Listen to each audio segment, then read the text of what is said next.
Nas profundezas das florestas brasileiras, onde a escuridão é cortada apenas pelo brilho de estrelas e pela dança de vagalumes, histórias antigas falam de uma criatura misteriosa e aterrorizante, o Boitatá.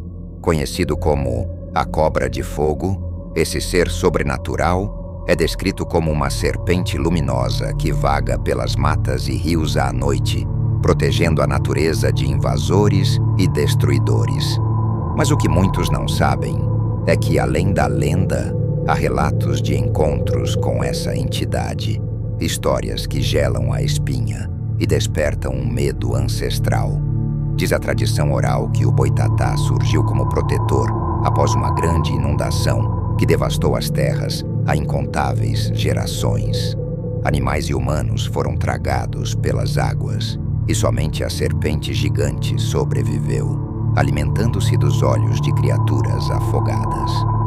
Esses olhos, repletos de energia vital, a transformaram em um ser de pura luz, destinado a proteger a floresta das forças do mal.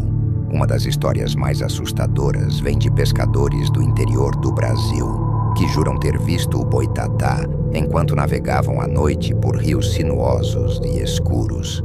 João, um homem simples de um vilarejo no Pará, contou que, em uma madrugada de lua nova, enquanto puxava suas redes, uma luz intensa apareceu no horizonte. No início, ele pensou que fosse um raio ou fogo de alguma queimada distante, mas a luz se moveu em sua direção, rápida e sinuosa, como se tivesse vida própria. Era como uma cobra feita de fogo puro, dançando no ar, relatou João, a voz trêmula mesmo anos após o evento. A criatura se aproximou e ele sentiu um calor insuportável, como se estivesse perto de uma fogueira. Desesperado, João largou as redes e saltou do barco para a margem. Ele observou, horrorizado, enquanto o Boitatá circulava sua embarcação, queimando as redes e deixando marcas chamuscadas no casco. Outro relato vem de um grupo de madeireiros que invadiram uma área protegida no interior de Santa Catarina. Eles planejavam trabalhar à noite para evitar a fiscalização, mas seus planos foram interrompidos por um som estranho. Um assobio agudo que parecia vir de todos os lados. Quando perceberam uma luz vibrante se aproximando entre as árvores, o medo tomou conta. Um deles descreveu a cena como o próprio inferno surgindo da floresta. A luz os perseguiu, e enquanto corriam, sentiram a temperatura aumentar. Um dos homens tropeçou e ficou para trás. Quando os outros finalmente olharam para trás, viram apenas a luz se dissipando e nenhum sinal de seu companheiro. O grupo abandonou a área, jurando nunca mais desrespeitar a mata. Histórias como essas circulam entre comunidades rurais e ribeirinhas, criando um aviso implícito: respeite a floresta ou o Boitatá virá até você. Alguns estudiosos dizem que os relatos podem ser explicados por fenômenos naturais, como o fogo fátuo.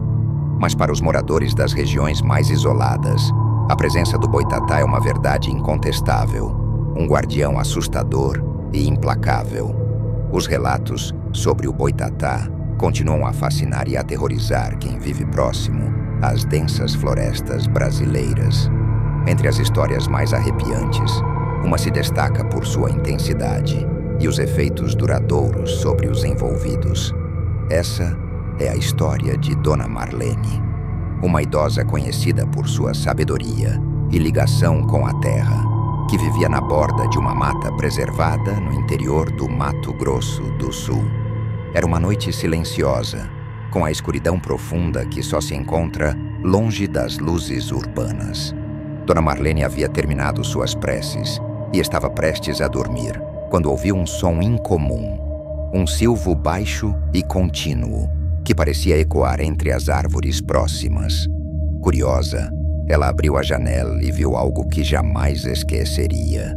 Entre as sombras da mata, uma luz pulsante serpenteava, ora sumindo, ora reaparecendo, como se estivesse viva.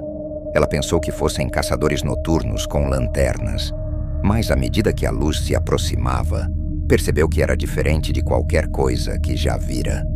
Era um brilho intenso e quente, como o fogo, mas não queimava a vegetação ao redor. A entidade parecia estar procurando algo, movendo-se com rapidez sobrenatural. Marlene, paralisada pelo medo, observou quando a luz parou na frente de sua casa. De repente, um calor sufocante invadiu o ambiente e ela sentiu um cheiro forte de queimado, embora não houvesse fogo visível. As galinhas no quintal começaram a cacarejar freneticamente e os cães latiram e choraram, como se tivessem visto algo que humanos não poderiam compreender.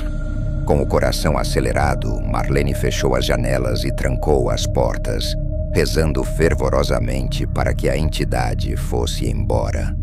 Mas o boitatá não estava ali por acaso. De acordo com a tradição, essa criatura é atraída por atos de destruição ambiental. E Marlene lembrou-se de algo que acontecera dias antes. Um grupo de lenhadores havia sido visto derrubando árvores sagradas nas redondezas, desrespeitando as tradições locais. Seria o boitatá um guardião irado, procurando vingança? Enquanto ela rezava, a luz começou a circundar a casa, cada vez mais rápido.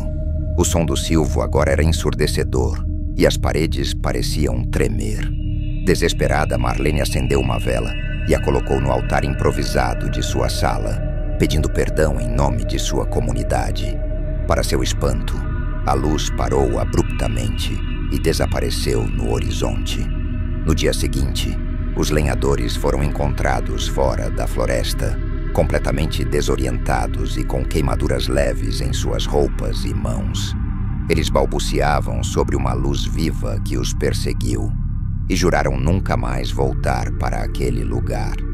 Marlene, por sua vez, passou a ser vista como uma espécie de protetora espiritual da região, e sua casa virou ponto de peregrinação para aqueles que queriam pedir proteção contra o boitatá.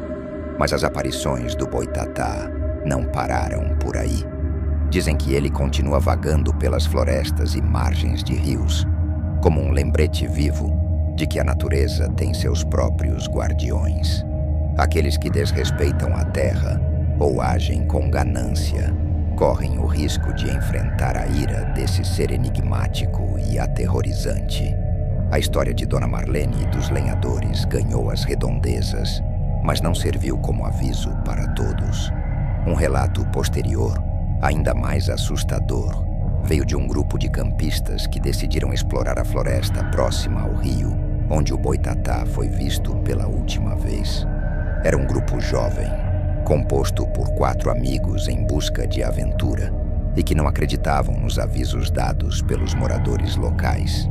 A noite caiu rapidamente, como acontece nas profundezas da mata. Eles montaram acampamento próximo à margem do rio e fizeram uma fogueira. Entre risadas e histórias, zombaram da lenda da cobra de fogo, acreditando que era apenas mais um conto para assustar os desavisados. Mas à medida que a madrugada avançava, a atmosfera começou a mudar. O vento, antes leve, cessou e um silêncio absoluto tomou conta do ambiente, quebrado apenas pelo som da água do rio. De repente, uma luz distante apareceu no horizonte.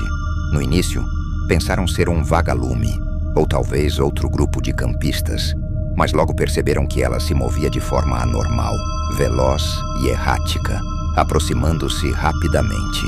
Um dos amigos, Tiago, brincou: "Olha aí o boitatá vindo nos pegar." As risadas cessaram quando a luz parou bruscamente a poucos metros do acampamento. Ela não era apenas uma luz. Parecia um ser vivo, pulsante, que emanava calor intenso. Os amigos sentiram o ar ao redor esquentar e o cheiro de queimado invadiu suas narinas. A fogueira, que já estava baixa, apagou instantaneamente, mergulhando o grupo em uma escuridão quebrada apenas pelo brilho sinistro daquela entidade. Joana, a mais cética do grupo, tentou se aproximar para entender o que era, mas foi imediatamente detida por um som agudo, quase ensurdecedor, vindo da luz. Era como se a criatura estivesse se comunicando, alertando-os. Nesse momento, a luz começou a girar ao redor deles, cada vez mais rápido. Os troncos das árvores próximas ficaram chamuscados e o calor se tornou insuportável. Em pânico, os amigos decidiram fugir, mas perceberam que estavam cercados pela luz. A entidade parecia brincar com eles, bloqueando seus caminhos. Tiago, o mais corajoso, gritou: "O que você quer de nós?" A luz parou, quase como se estivesse refletindo sobre a pergunta. Então, sem aviso, ela se lançou em direção ao rio e desapareceu, deixando o grupo em um silêncio aterrador. O que parecia ser o fim do pesadelo, no entanto, era apenas o começo. De volta à cidade, cada um deles começou a sofrer pesadelos recorrentes, todos envolvendo o Boitatá. Em seus sonhos, a entidade os observava das sombras, cada vez mais próxima. Tiago começou a perceber marcas de queimaduras em sua pele ao acordar, enquanto Joana ouvia o mesmo silvo penetrante ecoando em seus ouvidos, mesmo durante o dia. Eles decidiram voltar ao local do acampamento para tentar entender o que havia acontecido. Porém, ao chegarem lá, encontraram o terreno completamente queimado, como se uma grande fogueira tivesse consumido tudo ao redor. Na margem do rio, pedras estavam organizadas em um padrão estranho, quase como um símbolo que nenhum deles reconheceu. O Boitatá os marcou. A criatura buscava proteção ou vingança. Enquanto tentavam desvendar os mistérios, perceberam que a floresta guardava muito mais do que lendas. Ela era viva, cheia de forças que ninguém compreendia completamente. E o Boitatá era apenas uma das muitas entidades que protegiam seu território sagrado.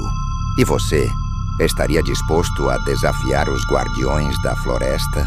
Ou ouviria os avisos e manteria distância?